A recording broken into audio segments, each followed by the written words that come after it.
Welcome to Biography with Plutarch, where we delve into the lives of extraordinary individuals, exploring the intricacies of their character, the triumphs and tribulations that shape them, and the enduring lessons they impart to us.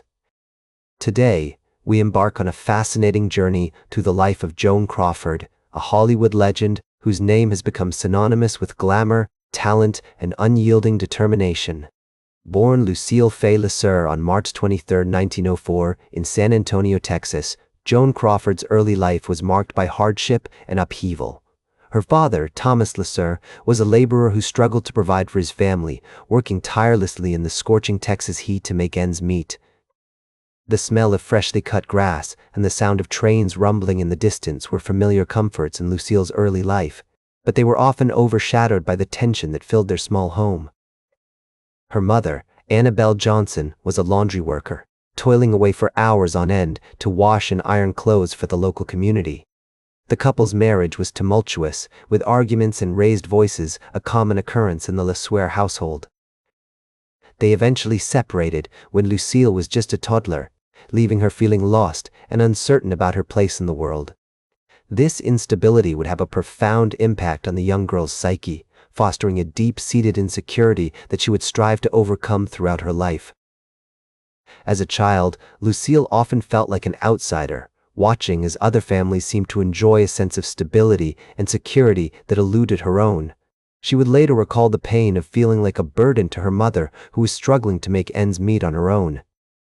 These early experiences would shape Joan's worldview, instilling in her a determination to succeed and provide for herself, no matter what challenges lay ahead.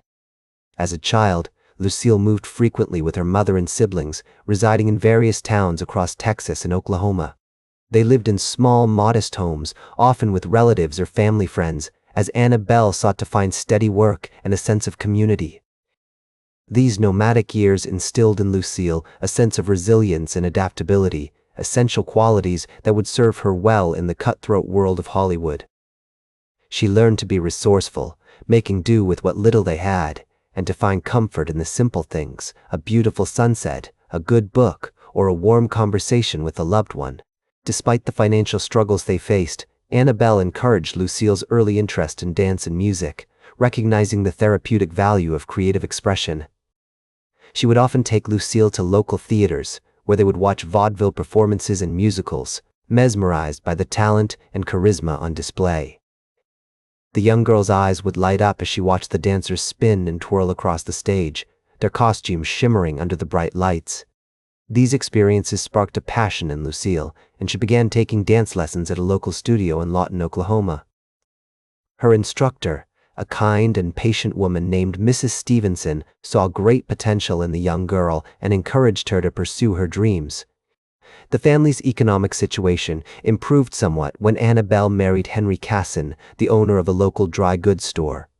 Although this union brought a measure of stability to their lives, Lucille's relationship with her stepfather was strained. She felt like an outsider in her own home, struggling to connect with the man who had become her mother's new partner. Henry Casson was a strict disciplinarian, and Lucille often felt like she was walking on eggshells around him, never quite sure what would trigger his anger or disapproval. This sense of disconnection would later influence her portrayals of strong, independent women on screen, as she drew upon her own experiences to bring depth and nuance to her characters. As Lucille entered her teenage years, she became increasingly aware of the limited opportunities available to her in small-town America. Her ambitions, fueled by a desire for financial security and artistic expression, drove her to pursue a career in entertainment.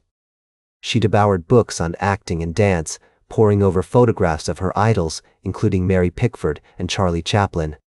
She would often practice her movements in front of the mirror, perfecting her technique and imagining herself on the stages of New York or Los Angeles.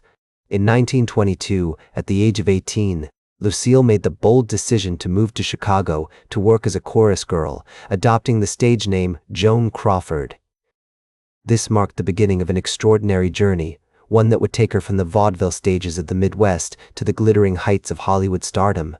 As she boarded the train bound for Chicago, Joan felt a mix of emotions, excitement, nervousness, and a sense of liberation. She was finally taking control of her life, pursuing her dreams with a determination that would become a hallmark of her career. The early 1920s were a transformative period for Joan as she navigated the challenges of her newfound independence and honed her craft as a performer. She worked tirelessly, taking on various roles in theater productions and gradually building a reputation as a talented and dedicated young actress. The city's vibrant cultural scene and the company of fellow performers provided a sense of belonging and creative stimulation, helping to shape her artistic vision and personal style. Joan was fascinated by the flappers and jazz musicians who populated the city's nightlife, and she often found herself drawn into their world of glamour and excess. The hardships she faced, though difficult to endure, instilled in her a fierce determination and an unyielding passion for her craft. These early years, marked by struggle and perseverance, would ultimately define the woman she became, a true Hollywood legend, renowned for her captivating on-screen presence, her unwavering dedication to her art, and her unshakable commitment to herself. As Joan Crawford's career began to gain momentum in the early 1920s, she found herself at the forefront of a new era in entertainment, one that was marked by the vibrant rhythms of jazz and the flashing lights of Broadway. Her move to New York City in 1923 was a pivotal moment as she became immersed in the city's thriving theater scene, where she would often sneak into performances at the Ziegfeld Follies or watch in awe as the likes of Ethel Barrymore and John Barrymore took to the stage. It was during this period that she caught the attention of MGM Studios, who offered her a contract in 1925, marking the beginning of a long and storied relationship with the iconic film studio. As Crawford navigated the bustling streets of Manhattan, she found herself drawn into a world of glamour and sophistication where flappers and fashionistas reigned supreme. Her early days in New York were marked by a series of small roles on Broadway, including a stint as a chorus girl in the 1923 production of Innocent Eyes, which showcased her nascent talent for dance and drama. It was during this time that she began to hone her craft, taking classes with renowned acting coaches and observing the techniques of more established performers. The contract with MGM marked a significant turning point in Crawford's career as she began to appear in a string of successful films, including Lady of the Night, 1925, and The Unknown, 1927. One of the most notable aspects of Crawford's early career was her collaboration with director Tod Browning, who helmed several of her most iconic films. Their partnership resulted in some truly groundbreaking cinema, including the 1927 silent film The Unknown, which showcased Crawford's remarkable range and vulnerability as an actress. The film's eerie and haunting quality, combined with Crawford's intense performance, left audiences spellbound and critics praising her nuanced portrayal. As she navigated the challenges of the transitioning film industry, Crawford demonstrated a keen adaptability, effortlessly making the shift from silent films to talkies. This was no easy feat, as many of her contemporaries struggled to make the transition, but Crawford's quick wit and sharp intelligence allowed her to thrive in this new era of cinema. Her early sound films, such as Untamed, 1929, and Paid, 1930, showcased her ability to convey complex emotions through dialogue, marking a significant departure from the pantomime performances of the silent era. The late 1920s and early 1930s saw Crawford's star continue to rise, with memorable performances in films such as Our Dancing Daughters, 1928, and Possessed, 1931. Her portrayal of a young flapper in Our Dancing Daughters cemented her status as a fashion icon and cultural touchstone, as she embodied the spirit of liberation and rebellion that defined the jazz age. This period also marked the beginning of her highly publicized romance with Douglas Fairbanks Jr., whom she married in 1929. The marriage was a glamorous affair, with the couple becoming one of Hollywood's most beloved and stylish pairs.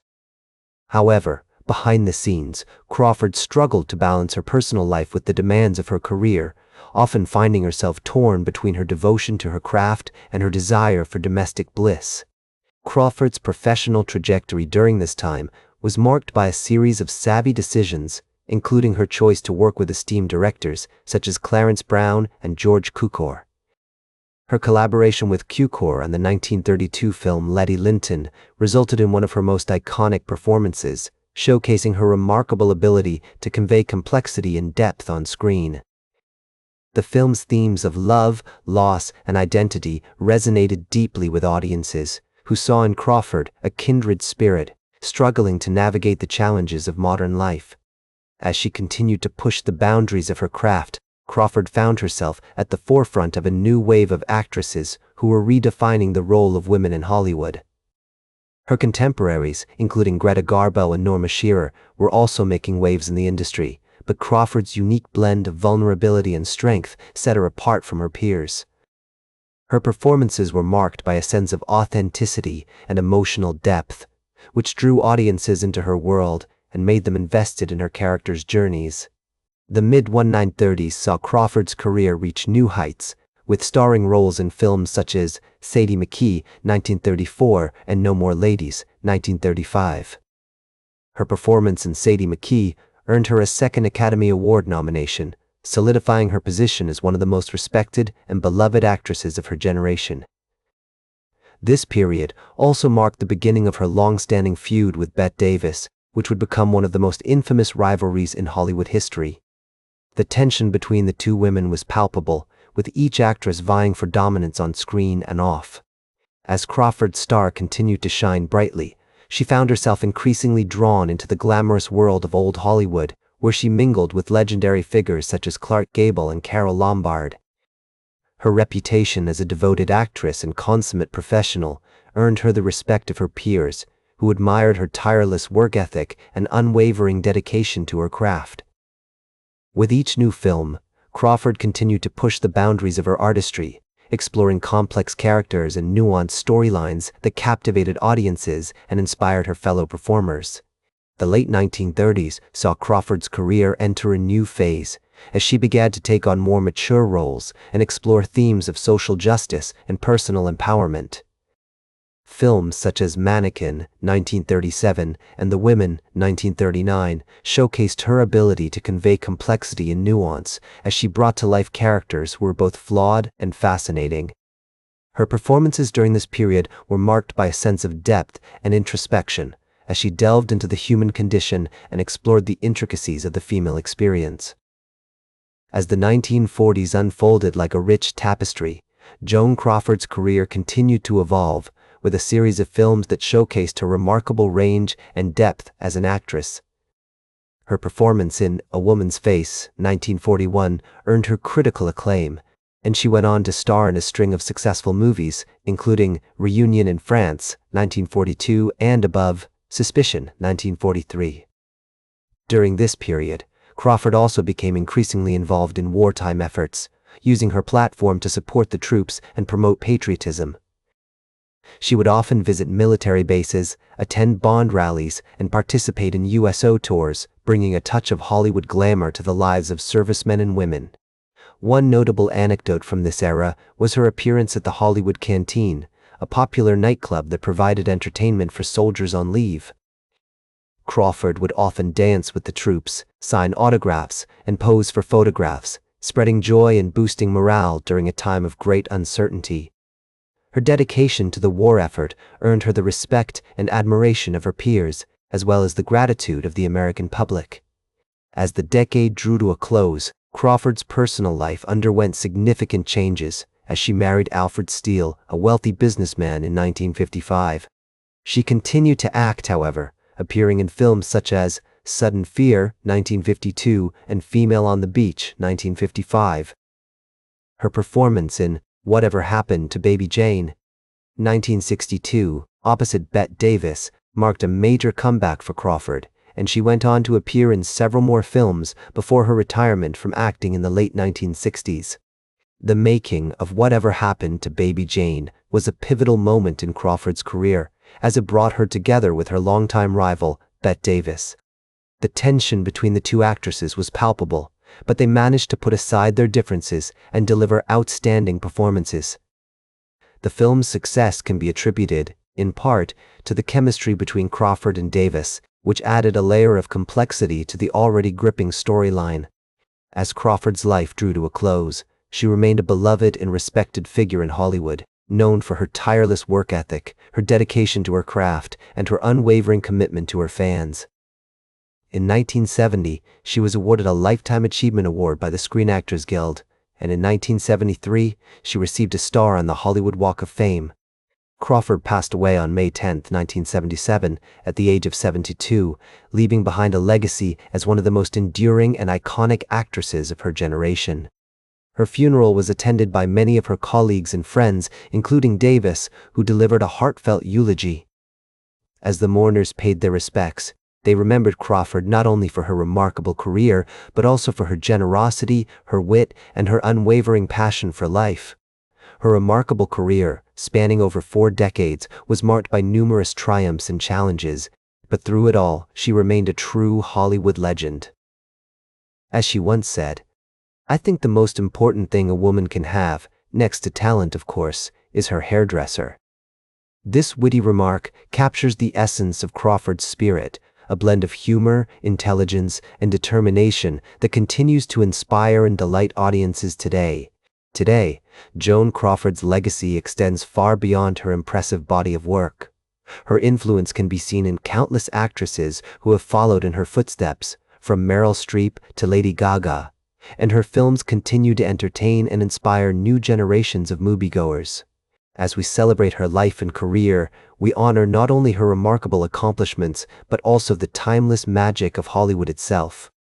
In many ways, Crawford's story serves as a microcosm for the history of Hollywood, with its triumphs and tragedies, its glamour and grit. Her story serves as a reminder that, no matter where life takes us, we always have the power to create our own destiny, to pursue our passions, and to leave our mark on the world.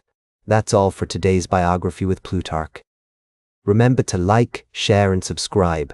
And until next time, remember that understanding the lives of remarkable individuals helps us better understand ourselves.